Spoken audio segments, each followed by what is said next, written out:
इस वीडियो के माध्यम से हम समंत्र सूर्य नमस्कार सीखेंगे, यानी मंत्र सहित सूर्य नमस्कार कैसे करें ये सीखेंगे। सबसे पहले ध्यान देने वाली बात यह है कि इसमें 3 तरह के मंत्र हैं। एक तो शुरू में बोला जाने वाला मंत्र है जिसे आवाहन मंत्र भी कहते हैं। उसके बाद 13 सूर्य नमस्कार मंत्र हैं जो सूर्य के ही पर्यायवाची शब्द हैं। और तीसरा आखिरी अंतिम मंत्र है जिसे हम विसर्जन मंत्र भी कहते हैं। लेकिन सबसे पहले हम सूर्य नमस्कार करने की स्थिति को देखेंगे कि हमारे पैरों की स्थिति और हाथों की स्थिति क्या होनी चाहिए। यहाँ एक बात और भी बता देना चाहता हूँ कि कई लोग सूर्य नमस्कार 12 स्टेप में करते हैं और कहीं 10 स्टेप में भी होता है।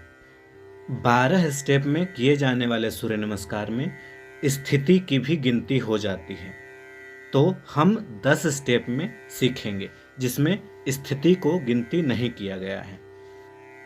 सबसे पहले पैरों की स्थिति क्या होनी चाहिए कि हमारे दोनों पंजे, दोनों पैर के पंजे और दोनों पैर की एड़ी आपस में मिले होंगे, जैसा कि इस चित्र में दिख रहा है।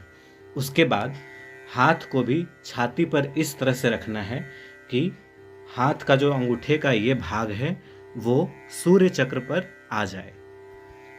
यहाँ हम सूर्य चक्र के बारे में भी जानेंगे कि हमारे छाती और पेट के बीच में एक चक्र है जिसे सूर्य चक्र कहते हैं।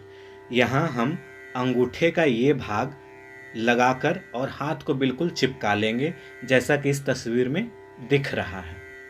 इस तरह से सूर्य नमस्कार की स्थिति पूर्ण होती है। इस स्थिति में सूर्य का ध्यान करते हुए और हम आवाहन मंत्र बोलेंगे। आवाहन मंत्र के बाद पहला मंत्र भी बोलेंगे और उसके बाद हम सभी स्टेपों को शुरू करेंगे। तो सबसे पहले आवाहन मंत्र।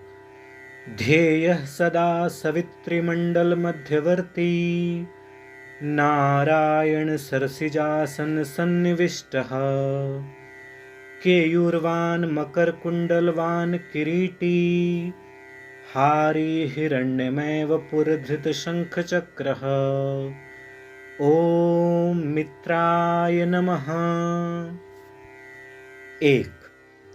एक की स्थिति में शरीर में सांस भरते हुए हाथों को ऊपर ले जाएंगे और बिल्कुल शरीर से चिपका कर, यानी कि कनपट्टी से चिपका कर रखेंगे और गर्दन को पीछे की तरफ झुकाएंगे। दृष्टि आसमान की तरफ रखेंगे। इस स्थिति में शुरू में कुछ देर रहने का अभ्यास होना चाहिए। इसमें जो आसन है वो है ताड़ासन। पूरे सूर्य नमस्कार में 8 आसन है, तो पहले जो हम पहला स्टेप कर रहे हैं इसमें है ताड़ासन। इस आसन को करने से लंबाई बढ़ती है। सूर्य नमस्कार में सांस लेना और छोड़ना, इसकी भी एक महत्वपूर्ण भूमिका है। तो पहले स्टेप में हमने सांस लिया था, सांस लेने की क्रिया को पूरक कहते हैं और सांस छोड़ने की क्रिया को रेचक कहते हैं। तो दूसरे स्टेप में सांस छोड़ते हुए हाथों को जमीन से लगाने का प्रयास करना है। जितना तक हो जाए उतना ही तक करना, जबरदस्ती इसमें नहीं करना है। अगर हाथ जमीन तक लग जाता है तो अपने सिर से घुटने को छूने का प्रयास करना है, तब हम पूर्ण स्थिति में आ जाएंगे। तो ये सूर्य नमस्कार की दूसरी स्थिति की पूर्ण स्थिति है। इसके बाद तीसरी स्थिति में सबसे पहले बाएं पैर को पीछे ले जाएंगे और दाहिना पैर दोनों हाथों के बीच में रखेंगे, यानी कि हमारी 15 उंगलियां एक सीध में होनी चाहिए। इस स्थिति में हमें सांस लेते हुए ये क्रियाएं करने हैं। 15 उंगलियां कहने का मतलब कि दोनों हाथ की 10 उंगलियां और पैर के 5 उंगलियां, ये तीनों एक सीध में होने चाहिए। तब जाकर तीसरे स्थिति में हम पूर्ण स्थिति में आ पाएंगे। साथ ही जो पैर पीछे गया है उसका घुटना जमीन से लगाना और कमर पर थोड़ा सा दबाव नीचे की तरफ डालना, जिससे कि जो आगे पैर है उसकी पिंडली और जांघ एक दूसरे के संपर्क में रहें। पैरों पर आगे की तरफ थोड़ा दबाव डालेंगे और सामने की तरफ देखेंगे तो ये तीसरे स्टेप की पूर्ण स्थिति हो जाएगी। सभी स्टेप में जो भी आसन है वो वीडियो के साथ लिखा हुआ दिख जाएगा। इसके बाद चौथे स्टेप में अपने पूरे शरीर का भार दोनों हाथों पर रहेगा और पैर के दोनों पंजे जमीन से लगे होंगे। बिल्कुल एक दंड के समान हमारा पूरा शरीर सीधा रहेगा। उसके बाद पांचवें स्टेप में पैर के दोनों पंजे, घुटना, छाती, माथा और दोनों हाथ इस तरह से रखना जैसा कि चित्र में दिखाया गया है। इसे साष्टांग आसन भी कहते हैं। इस आसन में हमारे शरीर के 8 अंग जमीन से लगते हैं, जिसमें दोनों पैर के पंजे, घुटने, छाती, माथा, दोनों हाथ। सिर के जगह ठुड्डी को भी जमीन से लगा सकते हैं, तो अपनी सुविधा अनुसार हम कर सकते हैं।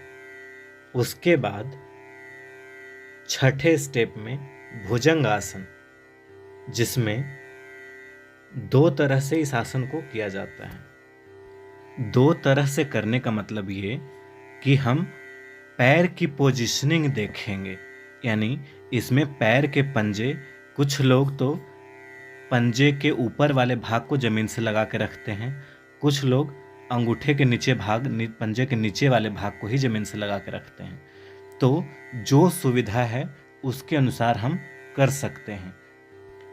चित्र में देखकर आप इन दोनों के बीच में अंतर पता कर सकते हैं। इस आसन को करते समय सांस लेते हुए यह आसन करना है और ऊपर की तरफ आसमान को देखना है।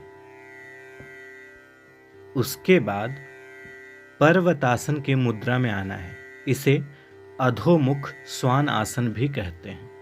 इस आसन में हम अपने पैर को पीछे की तरफ से थोड़ा सा आगे बढ़ाकर और एड़ी को जमीन से लगा सकते हैं। लगाने के बाद अपने सर को जितना अंदर की तरफ हो जाए उतना लेके जाना है और कमर का भाग बिल्कुल पर्वत की तरह उठा हुआ रहेगा।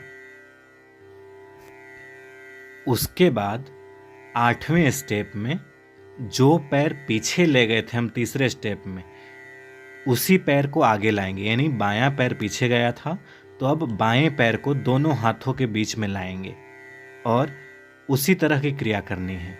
यानी पिंडली और जांघ एक दूसरे के संपर्क में और पैरों पर आगे की तरफ दबाव रहेगा और सामने की तरफ देखेंगे। 15 उंगलियां यानी कि पैर के 5 उंगली और हाथों के 10 उंगलियां तीनों एक सीधे में रहेंगे, यानी 15 उंगलियां एक सीधे में रहेंगे। उसके बाद 9वें स्टेप में बिल्कुल स्थिति 2 की तरह बिना घुटना मोड़े हुए और हाथों को जमीन से लगाने का प्रयास करना, और अगर हाथ जमीन से लग जाता है तो सिर से घुटने को छूने का प्रयास करना। अगर नहीं होता है, जितना होता है उतना ही तक झुकेंगे। और उसके बाद आखिरी स्टेप 10 में वापस हम उसी स्थिति में आ जाएंगे, यानी प्रणाम की स्थिति में आ जाएंगे। यहाँ से फिर इस तरह से हम 13 मंत्र करेंगे और सभी मंत्र में 10 स्टेप का एक्सरसाइज करेंगे। तो दूसरा मंत्र है ओम रवये नमः। रवये नमः करने के बाद अब इसमें जो तीसरा स्टेप है उसमें इस बार जिसे पहले बाएं पैर ले गए थे तो इस बार दाहिना पैर पीछे ले जाएंगे। इसी तरह से पैर हम बार बार बदल सकते हैं।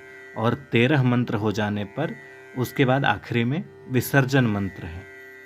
आदित्यस्य नमस्कारान् ये कुर्वन्ति दिने दिने आयुर्प्रज्ञा बलं वीर्यं तेजस्तेषां च जायते। इसका अर्थ ये होता है कि जो प्रतिदिन सूर्य नमस्कार करते हैं उनके आयु, बुद्धि, यश और बल बढ़ते हैं। तो इसलिए हमें कम से कम 13 सूर्य नमस्कार का प्रयास तो रोज का करना ही चाहिए।